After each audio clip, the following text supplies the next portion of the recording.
अब एपिसोड 3 में दिखाया जाता है, जहाँ पर उनकी डेट खत्म हो गई होती है और कैज़ियन एरन को छोड़ने आया था। जहाँ पर एरन कहती है, "आज के लिए आपका शुक्रिया।"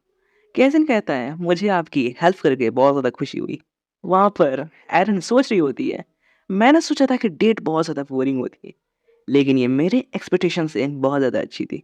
और बेस्ट पार्ट इसका ये है कि लोगों को जब ये पता चलेगा कि मेरा पहले से ही कोई बॉयफ्रेंड है, तो वो लोग इसके बारे में बातें करेंगे और आखिरकार तभी वो कहती है, "मेरी हेल्प करने के लिए आपका बहुत-बहुत शुक्रिया। आपके इस कर्ज़ को मैं एक दिन ज़रूर उतार दूँगी।" और वो सोचती है, मेरी ये शादी टूट जाएगी। तभी कैज़ियन कहता है, "लगता है मेरा आपके ऊपर बहुत ज़्यादा कर्ज़ है, लेकिन आप अपनी शादी के अगेंस्ट क्यों हैं? और आपने कहा था कि आप अभी तक अपनी पार्टनर से नहीं मिली हैं।" एरन कहती है, "वेल, मैं तो अकेले अकेले ही रहना चाहती हूँ, लेकिन ये मेरे पेरेंट्स चाहते हैं। और सबसे इम्पोर्टेंट बात, ग्रैंड डक कैज़ियन, नॉर्थर्न एम्पायर, हाँ?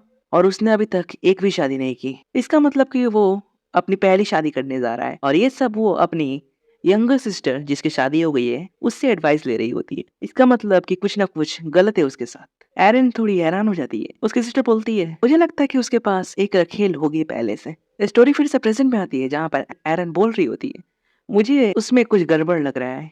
और सबसे बड़ी बात, मुझे बिल्कुल भी किसी और एम्पायर में जाना पसंद नहीं है और किसी फॉरेनर के साथ रहना मुझे बहुत ज़्यादा एनोइंग लगता है।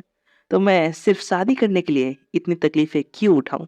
कैज़ियन सोचता है, ज़िंदगी में मुझे पहली बार किसी ने अनोइंग बोला है। फिर भी वो कहता है, "मुझे होप है कि आप जो चाहती है वो आपको मिल जाए।" नेक्स्ट सिनेमा में दिखाया जाता है जहाँ पर सारे लोगों को इस बारे में पता चल गया होता है।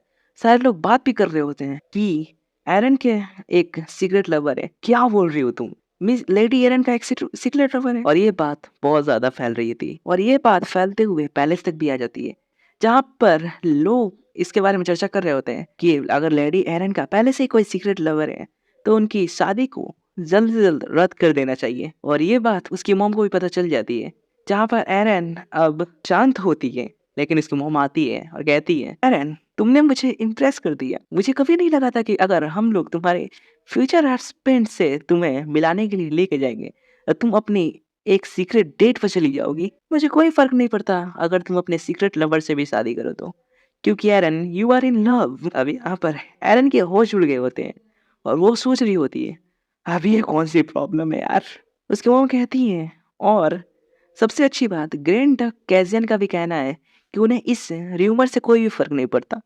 वो कितनी ज़्यादा शांत और अच्छे इंसान है ना? मैंने तुमसे ऐसा होने का कभी भी एक्सपेक्ट नहीं किया था। आई डोंट केयर, अगर तुम्हारी इससे शादी हो सकती है, तो मुझे कोई फ़र्क नहीं पड़ता। एरन सोच रही होती है, नहीं, ये बिल्कुल भी वर्क नहीं कर रहा है। अब इसका एक ही सॉल्यूशन है, मुझे प्रॉब्लम से सीधे लड़ना होगा। एरन कहती है, I don't want to get married, मुझे शादी नहीं करनी। जिससे उसकी मॉम को बहुत बड़ा सदमा लगता है और वो चेयर पर बैठ जाती है और कहती है, 3 महीने। एरन कहती है, 3 महीने? उसकी मॉम कहती है, तुम शादी करो और 3 महीने के लिए उसके साथ रहो। अगर वो फिर भी तुम्हें पसंद नहीं आता, तो तुम डिवोर्स लेके वापस आ सकती हो। एरन सोचती है, डिवोर्स? बट तुम्हारे लिए एक कंडीशन है। तुम्हें पूरी तरह अपने आप को, लाइफ़स्टाइल को सबमिट करना होगा और अगर इतने हार्ड वर्क के बाद भी अगर वो तुम्हें पसंद नहीं आता, तो मैं इस मुद्दे पर कभी भी बात नहीं करूँगी। एरन सोचती है, 3 महीने, हाँ?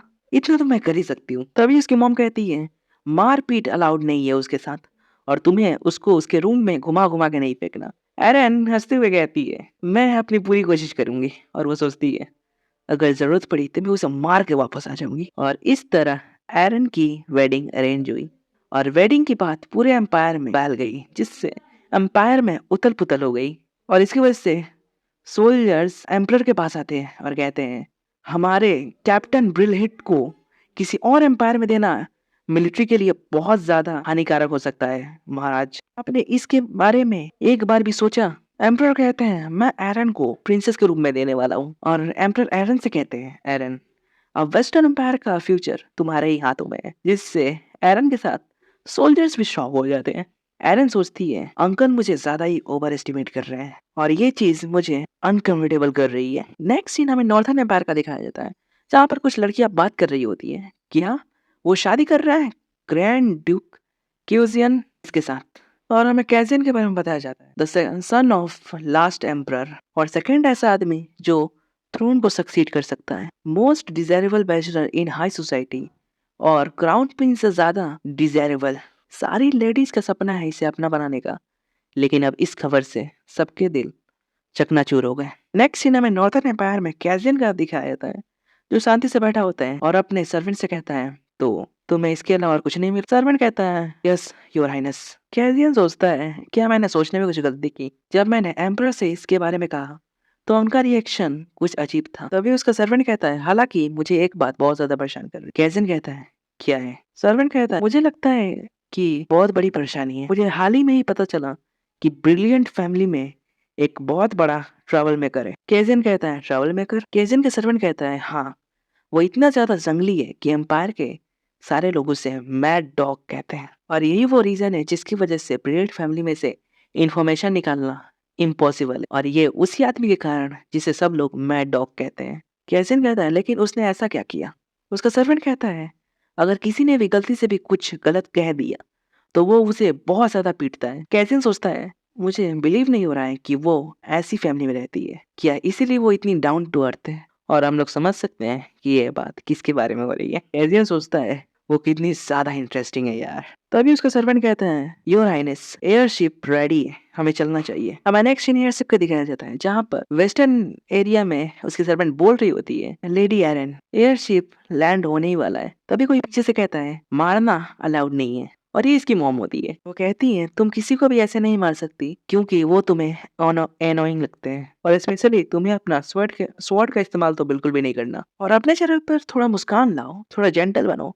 ऐसा चेहरा बनाकर जाओगे उसके सामने। एरन सोचती है, आप मुझे किस तरह का पर्सन समझ रही हैं मॉम? आखिरकार वो टाइम आ गया जब एरन कैजियन से मिलने वाली है। गेट खुलता है और कहा जाता है, प्रिंसेस एरन ब्लिलहेड आ रही हैं। सामने कैजियन होता है और वो कहता है, वेलकम प्रिंसेस एरन ब्रिलेट, मैं आपका इंतजार कर रहा था। एरन उसे देखकर शॉक होती है, और शॉक तो होना ही चाहिए। कैजियन कहता है, आई एम ग्रैंड डक कैजियन, आखिरकार हम दोबारा मिल ही गए। एरन का मुंह खुला का खुला ही रहता है, और वो सोचती है, तो ये है ग्रैंड ड्यूक कैजियन। अब मैं समझी कि वो उस दिन उस घोड़ा गाड़ी में क्यों था। इस आदमी ने मुझे पागल बनाया। वो जोर से चिल्लाकर कहती है और वापस जाने लगती है, और जाते हुए कहती है, मैं वापस जा रही हूँ, तुम अपने एयरशिप में वापस लौट जाओ। उसे उसकी सर्वेंट रोक रही होती है। तभी कैजन कहता है, प्रिंसेस, उसके पास जाकर उसके कानों में कहता है, कि आपको नहीं लगता कि आपको मेरा कर्ज उतारना है? एरन कैजियन को कातिल निगाहों से देखती है। तभी उसकी सर्वेंट कहती है, बी केयरफुल योर हाइनेस। कैजियन हैरान हो जाता है और वो पीछे देखता है, जहाँ पर उसकी सर्वेंट कह रही होती है, प्रिंसेस एरन इज। कैजियन कहता है, हाँ, प्रिंसेस एरन इज।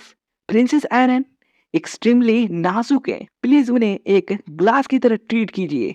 एरन इस बात को सुनकर पूरी तरह से डिप्रेशन में चली जाती है, और वो सोच रही होती है, आखिरकार ये किस चीज के बारे में बात कर रही है। ओके, कमेंट में तुम लोग जरूर बताना कि ये कैसा लगा, और वीडियो पसंद आई तो लाइक कर देना। मिलते हैं नेक्स्ट वीडियो में, तब तक के लिए सायोनारा।